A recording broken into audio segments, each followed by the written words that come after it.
2 out loud, 2 loud whisper, 4 silently, 2 loud whisper, and 2 out loud as you go in and come back out. And that's because your brain and your hands were formed out of the same tissue when you were an embryo. And then it all blossomed. By the way, you know that's what the word fetus means? Blossom. Is from a bud, which is the embryo. You blossom, you fetus. And so that when you let go of your brain, basically what's happened is that bone has grown between, the tissue is the tissue, and then, you know, in the very surface, bone grows, and then skin grows, and then they separate. But you're holding your brain. And that's why you can get to your brain through mudras. Whatever kind of mudra you're using, you can get to your brain.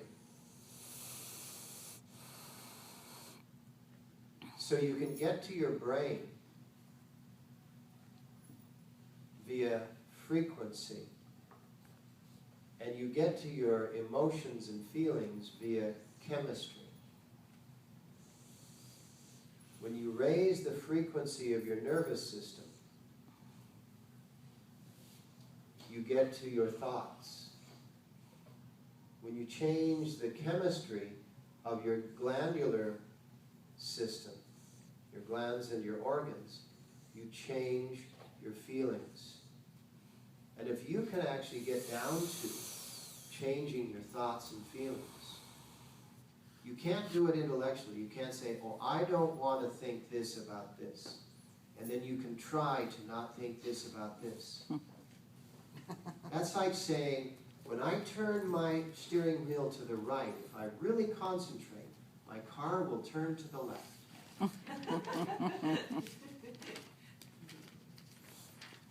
If you really, really, really, really, really, really, really, really concentrate, is that ever going to happen? No. I mean, not unless you're Uri Geller and you can bend spoons and therefore change, you know, the way metal reacts to, you know. But I mean, let's be reasonable here. Right? We're not here to bend spoons. We're here to alter the way in which we grow. So no matter how much you concentrate, if you turn the wheel to the left, you're going to turn to the left. But you can change the way the car is made up. You can actually stop driving the car and get down in the car and change the way the car is made up, to use the same metaphor. And that's by doing asana, posture, kriya, posture, movement, and breathing in a sequence, pranayama, breathing exercises. Pranayama changes the frequency of the brain and nervous system. Postures can change the chemistry of the glandular system. And so, just to go a little bit further into this explanation, your nervous system with the central component, the brain, is vibrating at a particular frequency.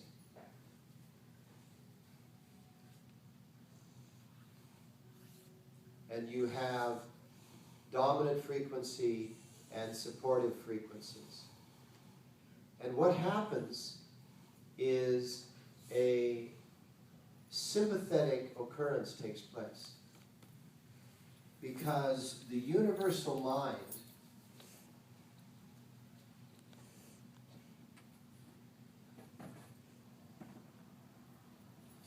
is broadcasting the full spectrum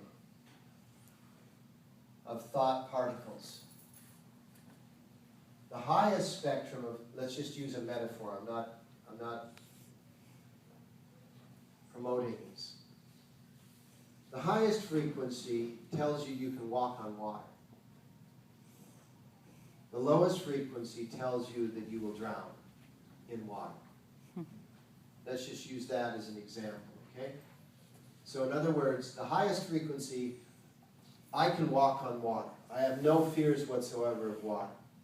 The lowest frequency is that if I get anywhere near water, I'm going to drown. Now those frequencies could have been caused by experiences in this life, experiences of your ancestors in their life. So one experience in your life is your chronology. Experiences of your ancestors back 7 generations in their lives is your genealogy.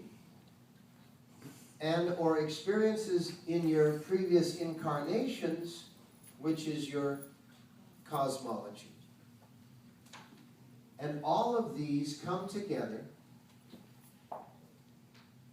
for 1 month birthday today, right?